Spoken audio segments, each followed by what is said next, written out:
Karibu Puruje Imbere magazine, karibu muri campus Buhumuza iwacu, karibu muri cafe iri organize na association y'abanyeshuri bo mu mihingo yose, mu bwoko bwose, kugira bamenyere gukorana, bamenyere ivy'umwe ashoboye, ivy'undi adashoboye, bakorere hamwe kugira mu nyuma baze batsimbataza amahoro pourquoi pas, bishobotse baze bashobore kubana, bamenyane, bashobore kugira ubucuti burama. Nkuko mubibona rero ngaha, aha naho abanyeshuri bategurira icapati, ngaha bamwe bariko barategura icapati nkuko mubibona. En même temps abandi nabo baba bariko baragitegura. Murabona aha umwe agira gishireho, uwundi nawe ariko araheza kugitegura. Tubandanije, murazi yuko mu Burundi abantu bakunda icapati n'ibiharage. Aha naho bashobora gutekera ibiharage, naho bashobora gutekera icayi.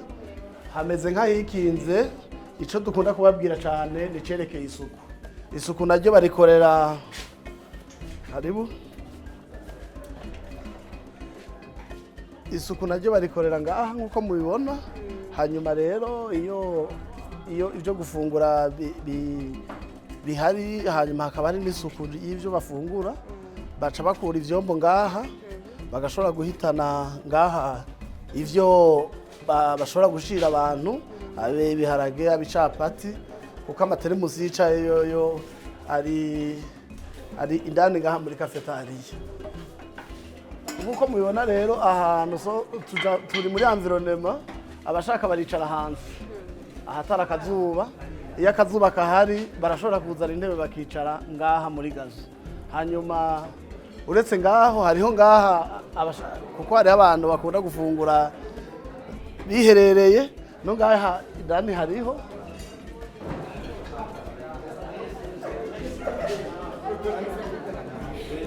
karibu. Nkuko mubibona, bon appétit. Nkuko mubibona, bamwe bariko barafungura, abandi nabo bariko barabahereza ivyo bafungura.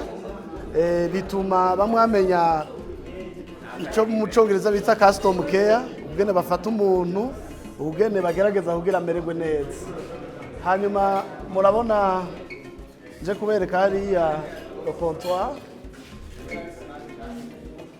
Muze kwihangana ko nabo bariko barakora baguma bagenda.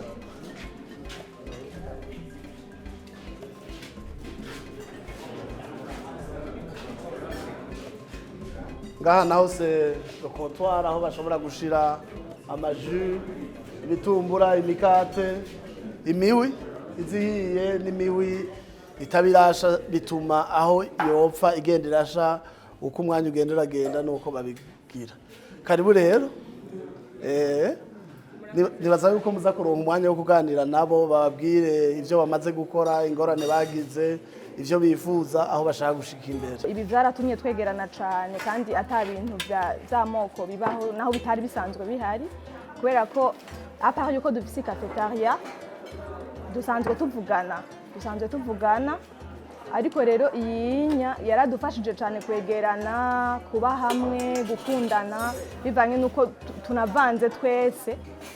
Nk'ivyo no bishigikira ku kuntu Jimbere yigeze kuza kutugendera, turagiranira ikiganiro kirekire kijanye n'ibintu by'ubwoko.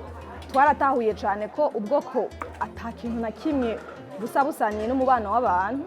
Dushinga iyi koperative tuyishinze, tubona tubyumvise kumwe twese na bwa bwoko bwose, hama ducira umugambi imbere, hama ubunya ibintu bimeze neza, bivanye nuko tuba tutariko turakora, kuko ntidukora iminsi yose, turafise iminsi, turahana iminsi, bivanye n'ukuntu tuba turiko turiga. Hariho igihe bamwe baba bariko bariga, abandi batariko bariga, bivanye n'amakoro. Rero turapanga inama, tukagira inama nka rimwe nko mu kwezi canke mu mezi abiri, tukavugana ibya koperative, tukavugana n'ibintu byo gukomezanya, ukuntu ushobora kubana neza. Kandi murazi ko abantu baba mu rugo rumwe dukunda gusanga hari ibintu bapfa, ariko ubunya twe ntibigihari, bivanye nuko dusanga twahuriye mu bintu byinshi. Rero plus tuyaga, plus ibintu bimera neza, kandi turatahurana cyane. Mu ijambo rimwe turumvikana. Intambamye twahuye nuko tutashoboye kuronka uburyo cyane kugira turonke ivyo twifuza, gushikako kuko twari dufite imigambi myinshi dushaka gushikako ariko bivanye n'uburyo nico gituma tashoboye kuronka ibintu bikwiye bivanye n'intumbero twashize imbere mu byo dushaka kurangura.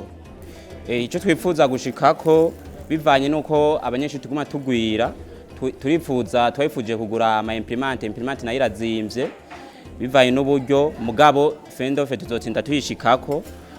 Ico nico cambere twifuza kugira ngo amanoti baduhaye mu ishuri amakuru nituje kuyafotoza hanze ariko tuyafotoreze ngaha natwe turonke akayoyoko.